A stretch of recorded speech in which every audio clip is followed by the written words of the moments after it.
Hello and welcome to the Daydream Believers podcast. I'm your host, Liz Cirelli. Here you'll find a monthly dose of insight to help keep you motivated, inspired and informed so you can continue working towards your dreams. We cover a variety of topics so you can become the person you need to be in order to turn your dreams into reality. Every now and then we'll also bring in some music artists to showcase some of the best electronic music there is out there. Thanks for listening, and remember to head to lizcirelli.com to download my free ebook on what it takes to achieve your dreams. It contains a free morning motivation that you can download and listen to every morning to guarantee you start each day strong and stay on the path to success. Now, on to the show. Hello, Liz here, and welcome to another episode of the Daydream Believers podcast. For this episode, I'm super excited to welcome another Daydream Believer himself, James Willis. Welcome, James. Thank you so much for joining us. All right. So James has always had a passion for music, like myself. And he first started recording over 20 years ago. That's epic. He grew up in the East Midlands in the UK, and then he moved to Cornwall in his early 20s. He had to take a bit of a hiatus from music between 2005 to 2012 as his little son was born, and he decided to take a job working on the railways. James may not have been making music over this period, but he listened to music religiously while driving up and down the country from job to job. In around 2012, unfortunately, his relationship started breaking down, but every cloud has a silver lining, and as a result, he threw himself into music production again. Fast forward to 2017, he released his first album through the distribution company Amuse, which I also use, they're brilliant. And he's now released no less than 6 albums and 2 singles. That's absolutely phenomenal. And he says he's got no intention on stopping anytime soon. So, James, thank you so much for joining us and being open to sharing your story with us. That's okay. So tell me, what made you first get into music? What was your first memorable encounter that made you go, yeah, this is a passion? Well, ever since I was a young kid, I was listening to music from my mum and dad and brothers and sisters. Ever since I can remember listening to music, I just wanted to get into it. It's a great thing, yeah. So there was always lots of music playing in your house? Yeah, my dad was into his 50s and 60s, mum, 60s, 70s, and, I can't really pick out any genre because I just listened to all of it. Oh, amazing. As I was growing up, brothers and sister are older than me, so my sister was listening to like the Jam and Adam Ant, stuff like that, growing up, and then as my brother was getting older, he was getting into DJing, so I used to mess about in his decks and wasn't that good, but but I could never get the beats on. I used to just end up scratching and stuff like that, messing around. But it was good. I had a guitar when I was about 6-year-old. Really? I wasn't that good. Guitar and a ukulele. But I didn't take it serious until I was about 13, 14. I started learning off my cousin and got into that. Gave it up for a bit as I got into the dance scene and that. So late 1990s, I got a PlayStation 1 and I had this music program on there and started overdubbing the guitar and effects onto that, just messing around. Sounded pretty terrible. I had some fun at the time. Hey, the first pieces of music you write are never great. I've got CDs and even tapes. I've got loads of them. Sounds terrible. I had fun. It's trouble. Fantastic. So did you never had like any formal music training? No, except my cousin taught me for about a year or so. Most of it come from myself, really. Amazing. So kind of self-taught, learnt by ear. Amazing. I think that's why my music's so different, really, because I'm not really following any genre. It just comes out. Depends on how you feel at the time, doesn't it, really? Yeah, exactly. Pure and unfiltered. Back then I didn't really have much recording equipment, so I had 2 tape decks, so I'd record a bit and then dub over it with another bit. Oh, Yeah. nice. Amazing. Yeah. So, God, when would that have been then? When were you recording like your first tracks? I used to write my dates on my old tapes. It was like Yeah. 1998 of my first ones, 97 maybe. Amazing. Oh, Yeah, I'd sit there fantastic. for hours messing. We weren't very good at guitar then, so I used to mess about with my effects pedals, digital delay and flanger and all that. Yeah, Just yeah, messing about the knobs and that, making yeah, weird noises. yeah. Yeah, but yeah, it was good. Fantastic. I see you've got quite a Yeah. selection of guitars there behind you now. Uh, yeah, I got my acoustic where I play the most, electric and the bass. But yeah, you can see this. This is my little studio here. Amazing. It's like an old bureau. Next door neighbour gave Oh, me it. It's nice. what that's what I plugged my iPad into. You can see it. Yeah, The guitar. fantastic. Yeah, I use Cubase on that. Yeah, that was going It's, to be my next it's question actually. What yeah, DAW you use? it's quite expensive to get Cubase on PC and all that. But Yeah. on the iPad, it's really cheap. So about 20, 30 quid or something like that. Oh, really? And you can do so much on it. Yeah, Oh, it's really wow. good. Do your drums and Interesting. everything. Yeah, So you make your yeah, music on your iPad? yeah, yeah. That's It all comes from the fantastic. iPad. That's Yeah, brilliant. That's a great message to any musicians out there who are trying to mm. save up for a laptop or, yeah, expensive yeah, gear. yeah. Well, 20 years ago, you'd have to spend a lot of money to get a good recording Yeah, studio in your home. yeah, But now you can do it all on your phone or iPad. yeah. It's really good. It's amazing. That just actually Yeah. reminds me of somebody. It escapes me who it was now, but I was having a chat with somebody who had to deliver a vocal for a project like mega, mega urgently. And he just recorded it Yeah. onto his phone and sent them the Yeah. file like that way. Yeah. And he said, yeah, they used it. It was fine. And I was like, wow, Yeah. that's really a sign of the Yeah. times Yeah. The to be able to technology is do that. really good. They say that the technology on your phone nowadays is the same technology you had to send man to the moon or something like that. It's really, Seriously? yeah. Wow. Back then it was so It was primitive. basic, You yeah. can basically put it in your phone now. Yeah, Yeah. it's amazing, isn't Yeah. it? I was talking to my dad the other day, he's 84, Mm, about yeah, how things were when he was a kid, and he was like, mm, yeah, we didn't have a TV, we didn't even have a radio, like we woke up when yeah, the sun rose, bits of wood to play with. So he grew up in the yeah, countryside here in Italy, so there was not much of anything. yeah, Wow, God, the changes that generation has seen, it's yeah. crazy. So when you were Um, a kid, who were your favorite bands? Did you have like one or oh, two or maybe three like standout bands that just blew your mind? I was really young. It's like Michael Jackson and stuff like that. And Yeah, I don't know, anything sort of got you moving, dancing. I used to yeah, love dancing when I was younger. yeah. So when did you get Yeah, into the dance scene? In the 90s? sort of early 90s. I was saying, my brother got some Technics decks, and Amazing. I used to sneak in there when he wasn't there and sort of scratching. Scratch all his records. Yeah. Yeah. Used to get all the white labels and all that, it was all Yeah. the underground scene back then. Brilliant. Yes. Because I used to DJ, so that's something close to my heart. When you said Technics, I was like, oh, I remember my Yeah. Technics. The old slip mats. Yeah. It's all different nowadays, isn't it? It all does it for you, isn't it? Yeah, with Tractor Yeah. and Yeah. Sonata. I've got Tractor on my iPad actually as well. Have you? Yeah, I'm thinking in the future I might start mixing my own tracks. Yeah. Yeah, you should. That would be super fun. You've got enough Yeah. material. Yeah. Yeah. I've got a lot, but it's not great. But I'm thinking this time next year I might have something pretty good. Yeah, yeah. So you're working on new Yeah, material at the moment? yeah, I work on it all the time. Yeah, I can lay down 2 or 3 tracks in about an hour, Brilliant. but it's only like the basics, and then I'll Yeah, leave it for maybe a week, maybe a month, and I'll come back to it. You got to be in the right frame of mind, haven't you? It's trouble. you do.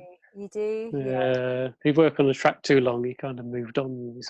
You sort of merged, evolving into something else. I think, well, yeah, and I'm put it to one side and start something else, Yeah. and come back to it. So you know what I mean? Yeah, I totally do. Because, yeah, as you know, released Yeah, an album last year and I'm still kind of promoting it now. But it's like, there's a part of me that just wants to work on new stuff yeah, rather than, kind of get stuck on that. Because, like you say, it's like you've made that, mm, by the time it's out, Yeah. it's like you're ready to move on now. Yeah. I watched a documentary on Prince a while ago. He said he got to a stage of it was so good writing songs. He'd write one every day. Wow. Yeah, Amazing. his managers like sick of him. So he released an album. He was like ready to release another one. They wanted him to go on tour and promote this album, and he was bored of it. He It's was like, yeah, no, wanted what to do do you all want his the new next one stuff. now? Yeah. Yeah. They're saying he's got loads in his archives. So. His label's got 10 albums worth of Yeah. Prince tracks yet to be released. Oh no. Oh no. When have you got plans to release another album soon? I've got an album I've got a single released on 22nd of this month. Oh, There's a cool. couple of new album coming out, and a bit after that, I've got a new album, a few tracks on it. Fantastic. But I'm already working on my next album. Oh, yeah. It's just finding the time to do it. That's true. Yeah. So you say that you manage to work on it every day? Yeah, some days I'll be on it all week, and then I'll give it a rest for a week. Sometimes you need to get some more creative inspiration. I say most of it's electronic music at the minute, but I'm trying to move more into my acoustic sort of guitar sort of music. Yeah. Okay. Who would you say So your biggest influences are? Sorry. electronic wise, probably Prodigy, Alternate. Remember them? Yeah. Yeah, that sort of thing. Yeah, Prodigy was probably the biggest influence. Brilliant. Yeah. So apparently they used two like Amiga computers back in the 90s to do their first album. No I way. thought if they could use something as simple as that, then why can't I use like a PlayStation and a Yeah. few effects pedals? Exactly. Yeah. Totally. Just got to use creativity, isn't it? Yeah, definitely. I think Yeah. whatever works for you. Like I often have people saying to me, "Oh, like what DAW should I use and what setup should I get?" I'm like, download all the demos, try them all out, and see which one works best for you. Yeah, definitely. Yeah. Which I can tell you which one I prefer, Yeah. having experimented myself. But Yeah. That's it. You but just got to experiment, haven't you? Really. yeah, exactly. Not too good. Yeah. I think it was the late 90s I really started getting back to guitar music. Okay. But I wasn't very good. So I started making backing tracks for my guitar, and I kind of got more into the electronic side of that. The guitar just went to the side, really. Used to like hit it and like, get my digital delay going. Yeah, that sounds good. Sounds better than me playing. But now I'm sort of getting a bit better at my guitar and my vocals. That's sort of where I'm going to, I think. Yeah, next year I think I'm getting to that. Nice. Might even start releasing music under my own name. I don't sure yet. Yeah, because your artist. Tell listeners what your artist name is. Artist's name is Momajay. Momajay. It's a bit of a joke to start with, so I never thought I'd actually go anywhere. It actually comes from I was working on the railway with a couple of guys, and we was messing about. Oh, what name should we have if we started a band? It just come around Momajay for some reason. I don't know why. And then when I started with a muse, we had to think of a name. I had to think of a name to type in. All I had going through my head was Momajay, so I just typed it in, and there it was. It's stuck for ever since now.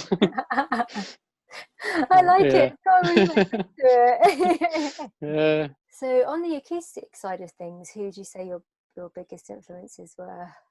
Or are? Someone who springs to mind is Jimi Hendrix, even though he was acoustic. But in his later years, he was going to acoustic stuff. I always forget the name. Fleetwood Mac. Love Fleetwood Mac. Yeah. Well, they wrote some amazing songs. Don't know if you remember in Daydream Believers, I said I was going to learn Landslide guitar. Oh, yeah. How did that go? Did you do it? Just about. Awesome. There's a little bit in the middle that I can't get. So, but yeah. Okay. So I never used to be able to play other people's songs. Oh, really? I think that's probably what. Yeah, a lot of people say, I could pick up a guitar and listen to a tune and get it, but I can never do that. Okay. I think that's probably why I merged into making my own things. Yeah. It's kind of blessing in disguise, sort of thing. Yeah. Yeah. I think it can. Yeah. I think it can get distracting playing other people's songs. It can, like, I find that sometimes I learn a lot from playing other people's songs, but then sometimes I get too distracted in learning somebody else's art, and then it's like, well, what do I want to do? Yeah.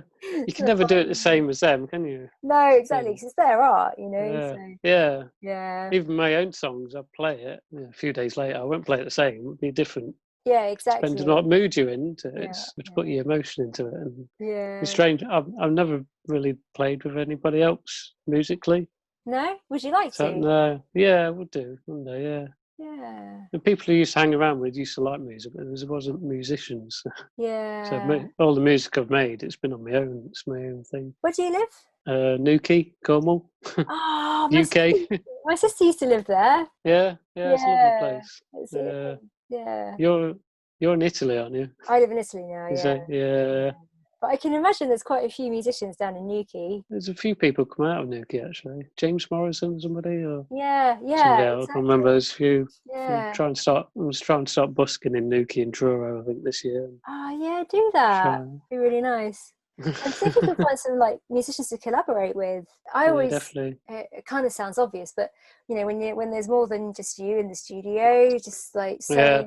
so many other ideas come in, and I love Yeah. collaborating with people. I find it really, whether it's remixing or actually working with someone, I get really inspired. But Do you play the piano? Yeah, or keyboard? I sing. I play the piano. I used to play the flute. And I play the guitar a little bit as well. Yeah.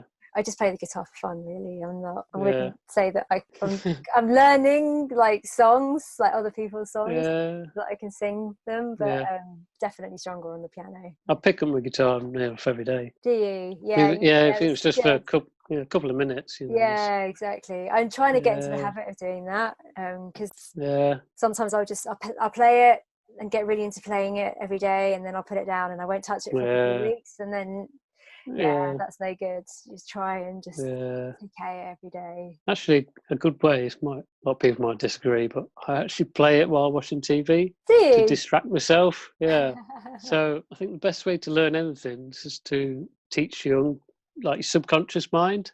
Yeah. So if you just keep playing like something, just like a couple of notes over, you kind of forget you're playing while you're watching TV. Yeah, it just teaches. It just sticks in your mind. Yeah. It's like the movements of your fingers and that. Yeah. Sometimes I'll try and play the piano with my eyes closed, so that my fingers just learn the shape of the keyboard. And I find that really helps. I play my guitar better with my eyes closed. Yeah. But you get really self-conscious if you're playing in front of people. That's true. Yeah. That's something I ought to work on. Yeah, exactly. Yeah. Audience connection. Yeah. I can play something really good, and my wife will walk in, and it'll all go to, I can't play anymore. I'll have to put it down. Stage fright. Yeah, that's something I've got to work on this year. Yeah, the busking will help with that. Definitely. You mentioned earlier that your brother had decks and was into DJing. Did he play at parties and clubs, or was he more? He used to a bit. Yeah, he's given it all up now. Years ago. Yeah, he's a builder now. Is he? Yeah, he doesn't do that more. Not at all. No, not at all. Oh, yeah. Sorry, my cat's distracting me. She's chasing something around. They keep bringing these big July bugs in, like massive things. Oh, really? Yeah, they keep buzzing around the bedroom in the middle of the night. Oh. Our cat likes delivering lizards to us. Lizards? Yeah. I thought I had bad ear. She likes hunting. Yeah, I think they all do. Yeah. So what?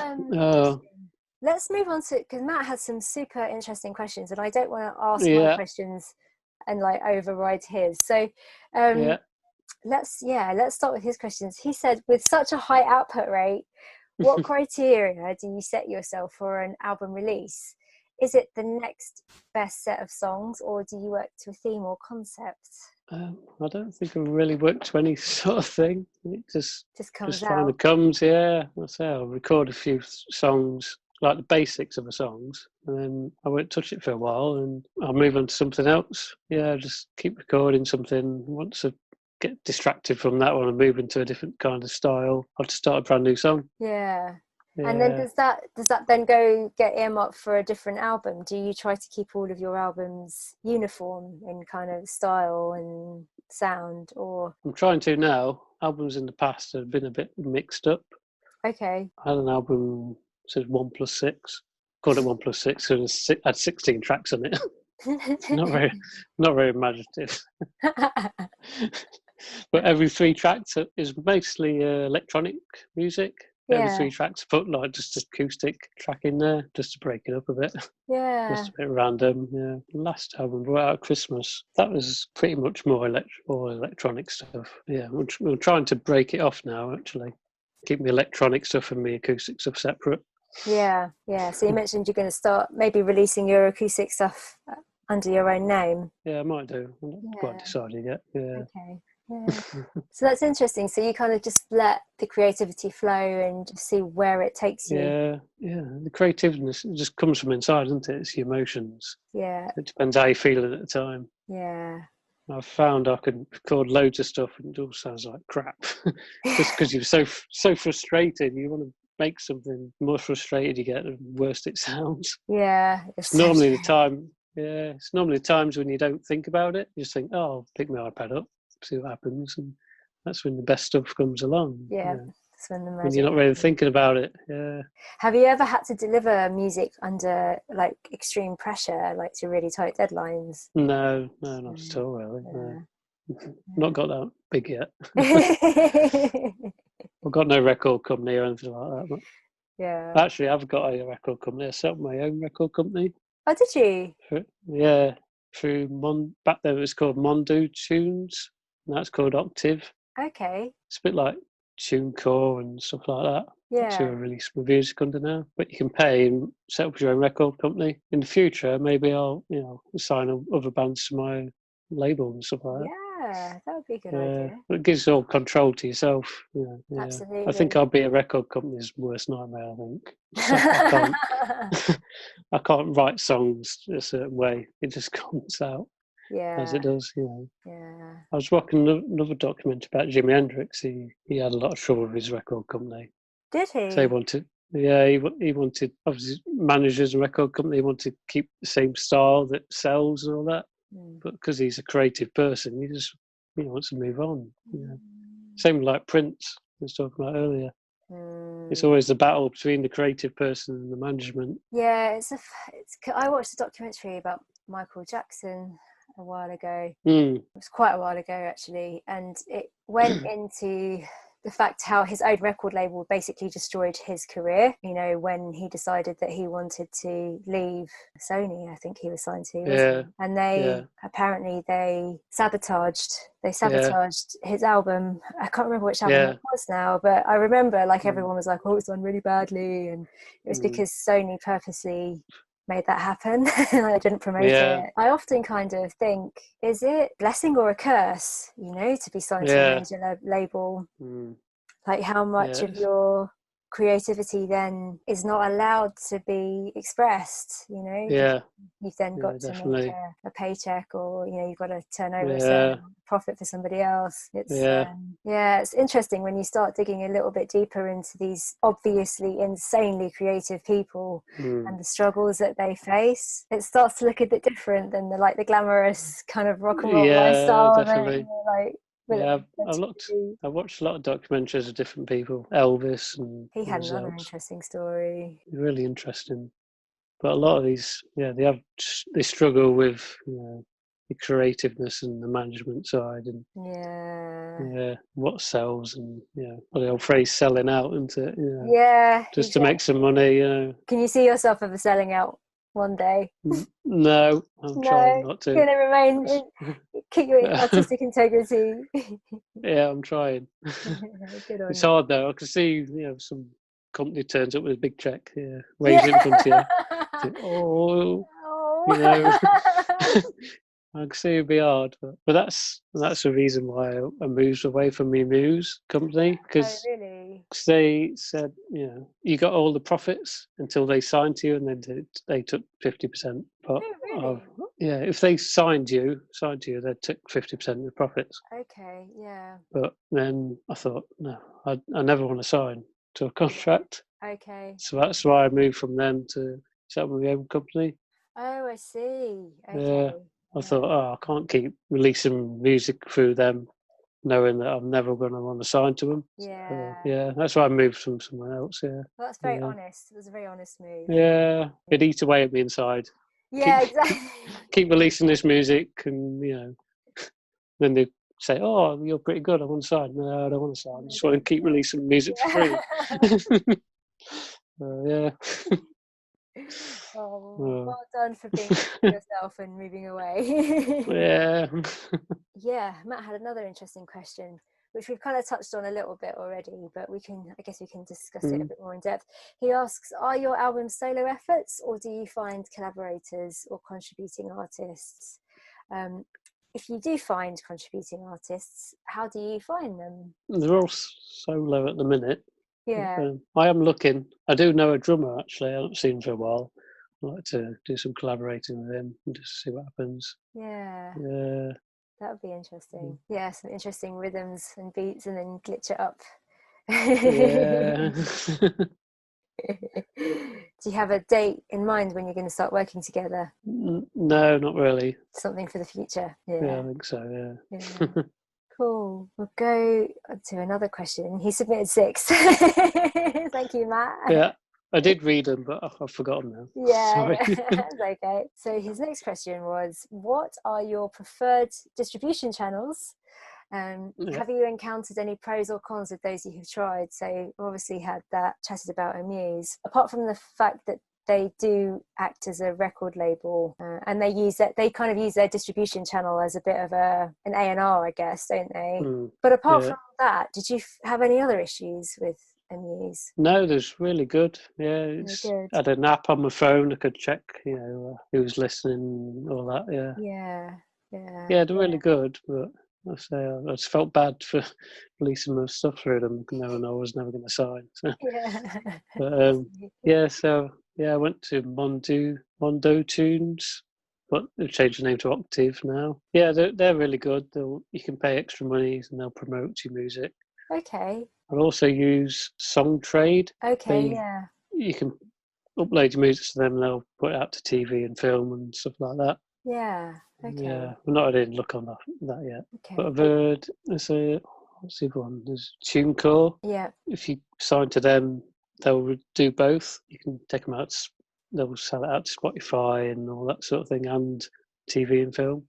Okay, so they act as a kind of promotion and publishing company as well. Yeah. Interesting. Yeah, there's quite a few out there now, actually. Yeah. You don't have to sign to a big record label. But, no, you don't. It's true. Yeah, but I know they do. Will help you publicity. Yeah. That's the one thing they do have the right contacts with. Yeah, I was going to say it's definitely who you know, isn't it? Not what you know sometimes. Definitely, yeah. Yeah.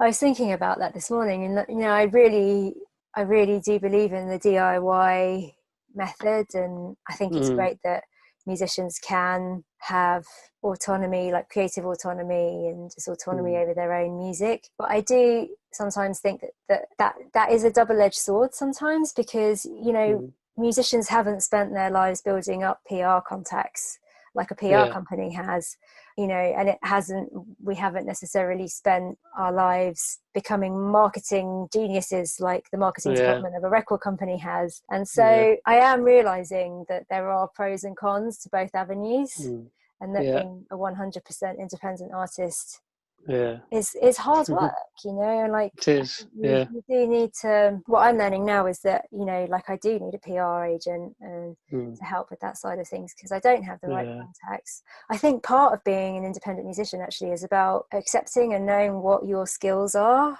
and focusing on that, whilst kind of outsourcing other stuff to the people that are specialists.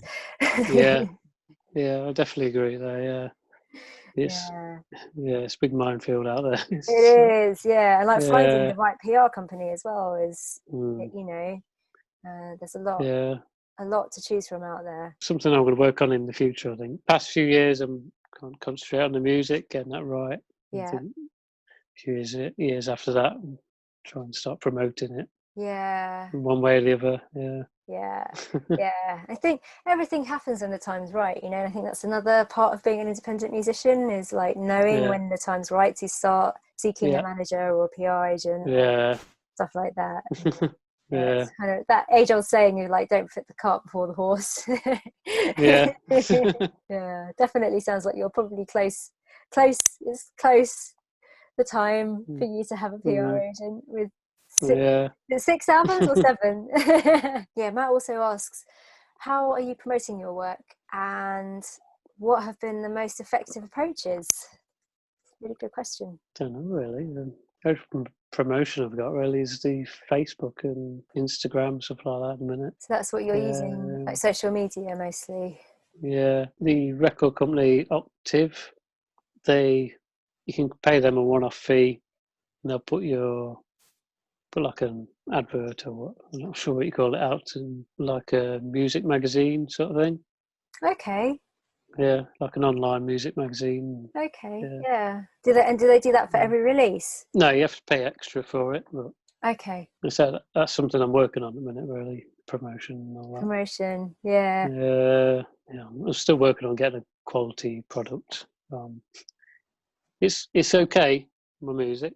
It's always better. You could always make it better. Musician yourself, pretty sure you can. Listen back to it and think, oh, I could do that different, or that would sound better doing like that. And Yeah. it's never perfect, is it? No, it's never perfect. No. Might sound perfect at the time when you upload it, but you listen back, think, oh, could have done that better. Yeah.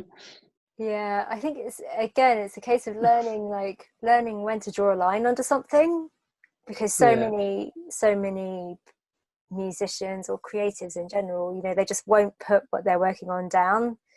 They keep going back to it and tweaking it, and they don't ever send it off or do anything with it. And I think fine, you do need a period of growth where you are honing your craft, where your music isn't ready to be released yet, but then you've got to just take that leap at one stage and start releasing.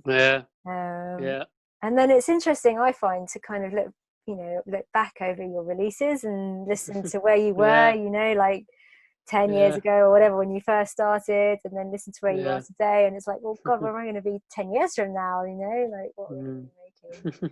It's great that you're just releasing, and you're not holding yourself back from being prolific, in the quest for perfection. Which I think is what holds so many creators back. Oh, yeah, I know it's not perfect, but I'll just release it anyway. Yeah, absolutely. Yeah, if I like it, then there's got to be, there's billions of people out there in the world. There's got to be someone else there who likes it. Absolutely. The most important thing is that you're happy with it, Yeah, I made one album sale. I didn't buy it myself. I can't admit I often buy my own albums on iTunes. I get the money back, so it circles round. Yeah. But it just, it feels good to have the money come back in. Yeah, of course. Yeah, and quite often listen to my own tunes on Spotify. Just to kind of analyse it, and plus I make money out of it. It's only like a couple of pence a track. A couple of pennies. Still looks good. It's like 0.002 It's not even a penny. But it's not even that. 0.2 of a penny. Still looks good though. I get my list like once a month.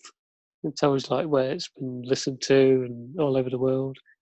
Nice. And some people are listening to my tracks. So that's good. Somebody's out there liking it.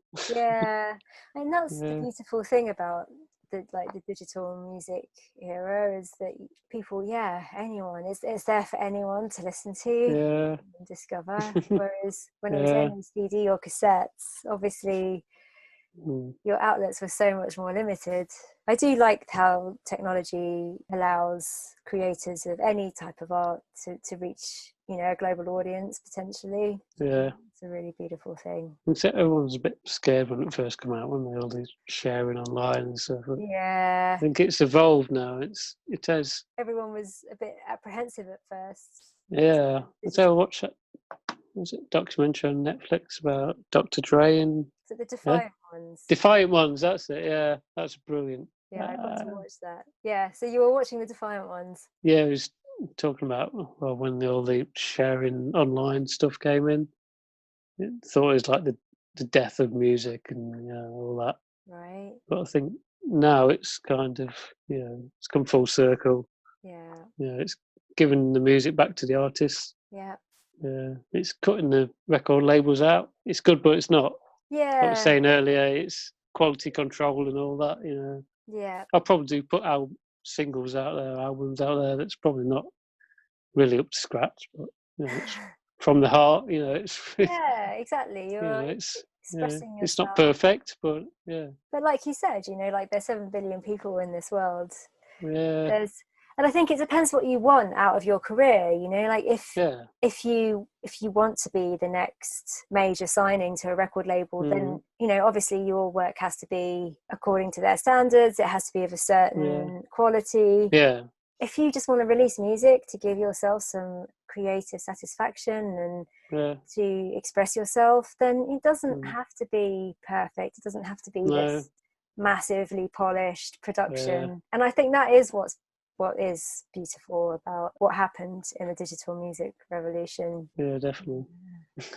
Creative freedom. Yeah. And Matt's 5th question, he was saying, from a techie point of view, what setup does James have for his recording? Which we touched on a bit briefly. I already showed you earlier. So, got my little bureau here. Basically, I do most stuff on my iPad. Practice on the guitar, and with the iPad, you can just take it anywhere. Yeah. Take it down the beach or whatever. Yeah, exactly. You can play the drums with the fingers because it's touch screen. Yeah. So been practicing my drums on there and cymbals and everything. I see you've got a mic there as well. So do you hook your mic up to an audio interface that you then plug into the iPad? Yeah, it's got things in the back here. Plug your mics into. Got 2 inputs there. And I haven't got an electric acoustic. It's just a normal acoustic. So I have to get a mic really close to it. It's a metal strung guitar, but with nylon strings on it. Okay. Gives it a bit of it gives it a bit of a different sound to it. Yeah. And what have you got around your iPad? Is it a kind of like audio interface casing that has all the like inputs and outputs? Yeah, it just plugs in. Yeah, it's called iDock. Oh, cool. Yeah, I got a few years ago. Oh, what's good? Capsizing guitar. So plug my electric into it and everything. Yeah, that's amazing. I just like technology's the standard. I know. I've got a digital delay unit down there, but never really use it. Okay. Because it's got us all on the Cubase, so. Yeah, exactly. Yeah. Mess around with it afterwards. Yeah, like the stock plugins on Cubase are really good. Well, Cubasis 2, it's called. What is it you use? I use Ableton. PC? Ableton on Mac, yeah. I've used all of them. Like I've used FL Studio, Logic, Cubase, and Ableton to me was just the most intuitive. Like as soon as I sat down with it, I was like, whoa, this can do this and this. And a lot of my friends at the time were kind of moving from like Logic and FL Studio to Ableton, and they were kind of showing me stuff, and I was like, oh my God, this is amazing. So yeah, I've landed on Ableton, and ain't no one gonna turn me away from it. I love it. I love it.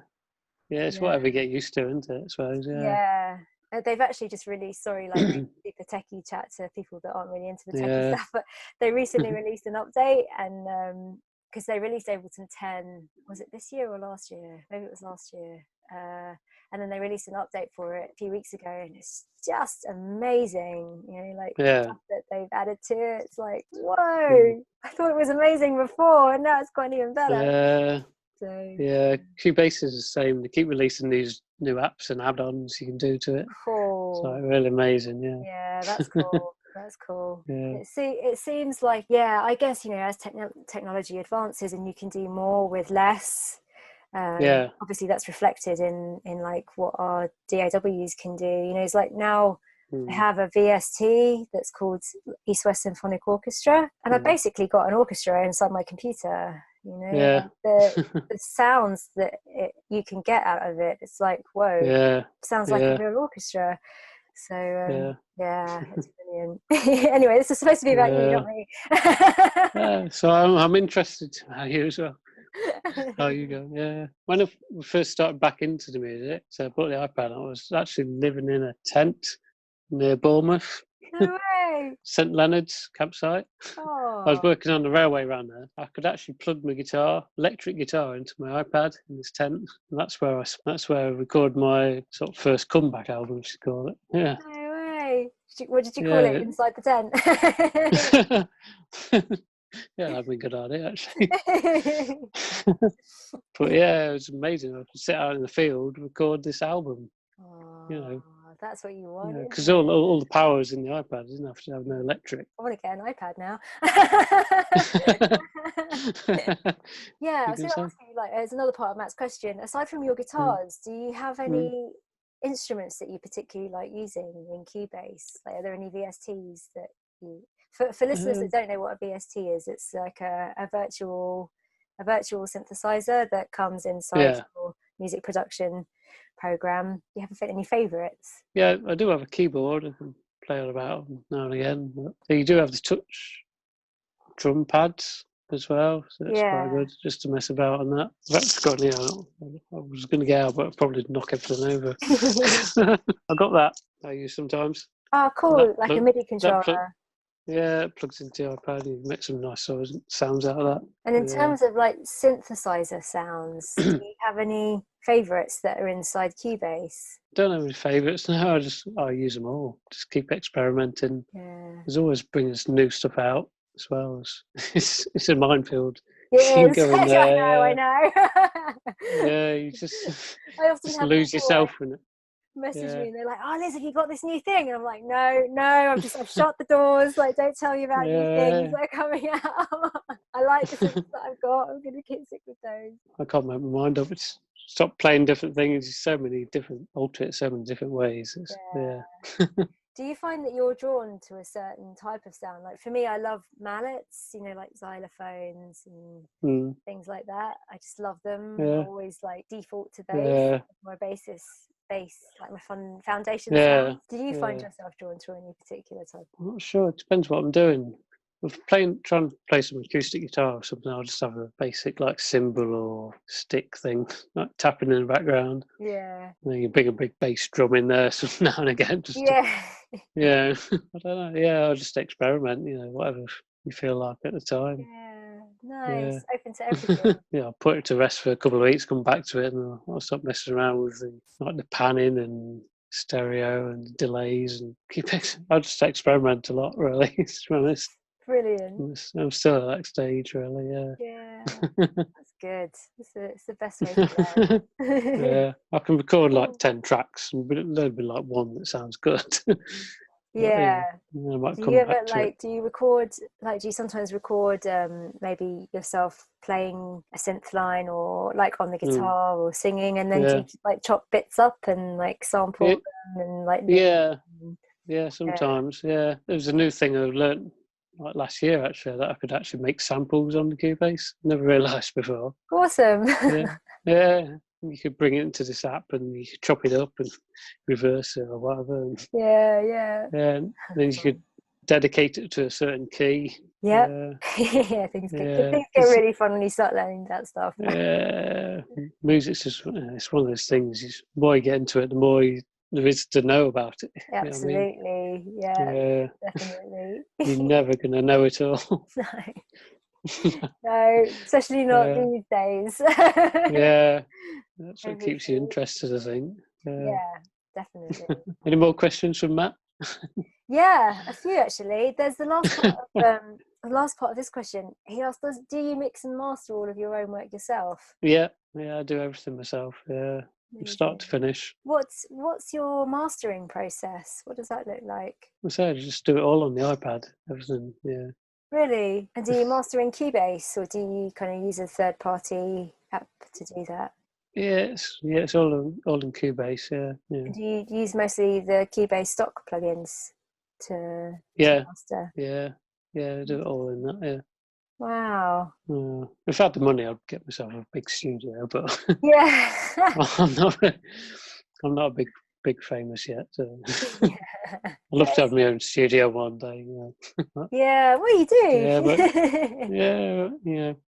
Make do what you got, don't you? Absolutely. And I think I'm finding it really inspiring just learning how resourceful you are, You know, because so many people get stuck on, oh, I don't have X, Y, and Z, so therefore I can't start creating. But like, you're a shining example to the fact that that's just a make-believe obstacle. Oh yeah, definitely. I remember years ago seeing bands making drums out of dustpan lids and stuff like that. You know, every sound is it's a vibration that you can make music out of. Yeah, exactly. You don't have to have all the high-tech stuff. No, not at all. Have you, since you were into dance music, have you seen the techno drummer? Might have done. On YouTube. Yeah, he's just this guy. He sits down and he's got like pans and like plastic gloves and whatever, whatever he can bang, and he's just like there, like amazing. I was like, wow, that's creative. You know? That's a prime example. You don't need all this high tech stuff. It's it's in your soul, isn't it? Basically, isn't it? Yeah. Bravo. So, last question from Matt. What are James's main musical influence? Which we've covered earlier. Sorry, Matt, I've asked all your questions for you. That's all right. I'll go to it. Influences. I watched a documentary about, I forgot his name now. I think it's Robert Johnson. Don't know if you've heard of him. Like a blues guitarist. I reckon that's where all blues came from. This man called Robert Johnson. It really got me thinking. Apparently, he went out. Disappeared for like a year, came back, was like this amazing blues artist. Wow. You don't have to have special training or anything like that, you know. It comes from the soul, basically. Good music comes from the soul. It's not manufactured. That's like to say. Definitely. Sorry, you had a question. No, that just got me thinking, actually. You know, did he have like musical training? No, he was terrible. He used to play in these clubs in the 1930s. Everyone used to tell him to get off stage and that, and he wandered off, like, came back, was like really good. Wow, that's really inspiring. Cool story. Sorry, Matt. Your last question I've also already covered. Has he set out to write in certain genres as a result, or just gone with the flow? No. I think my music is genreless. I can't put it into. I don't know how you do, but I help my music. And it says, "Oh, what genre is it?" I just try and think. I don't know. I have to listen to it over and go. I think, I'll put it into that. I don't know. I find it really hard to genreify my own music as well. Yeah. Like my general is like classical electronic fusion with a pinch of that doesn't exist on a muse. No, I normally cop out and put EDM, electronic dance music. Just because it covers it all then, doesn't it? I suppose so. I think the last single had a bit of a hip hop style to it. I bet you could put lo-fi hip hop then. Hip hop, trip hop, hip-hop, chill step. You say that album was about 1+6. It was like EDM, and the next track was classical. Broaden my horizons, you know. Yeah, and you know everything. That covers all of Matt's questions. Is it? Yeah. Yeah, we've covered quite a lot of time. So good. James, I'll say thank you so much for your time and for thank you. Being such an open and honest guest on the podcast. The first ever interview. The first of many.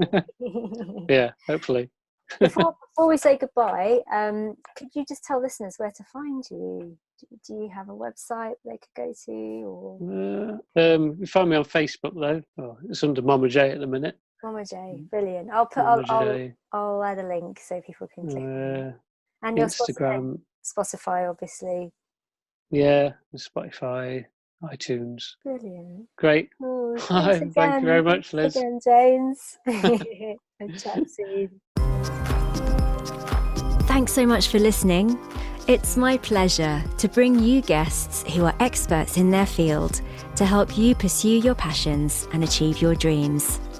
Hope you enjoyed the show. I'd love to know what you thought of it, so please do remember to subscribe in iTunes and give us a little rate and review. If the show resonated with you, please share it with someone you think would benefit from it. If you have a question or topic you'd like answered on the podcast, head to lizcirelli.com and pop me a message. Huge thanks to everyone inside my Patreon community. It's their generosity that enables me to continue making this podcast. If you'd like to join us and connect with me on a deeper level, just head to patreon.com/Liz Cirelli, where you can sign up quickly and easily. As a patron, you'll get access to the full range of my coaching packages and exclusive early access to all my musical output and special behind-the-scenes exclusives too.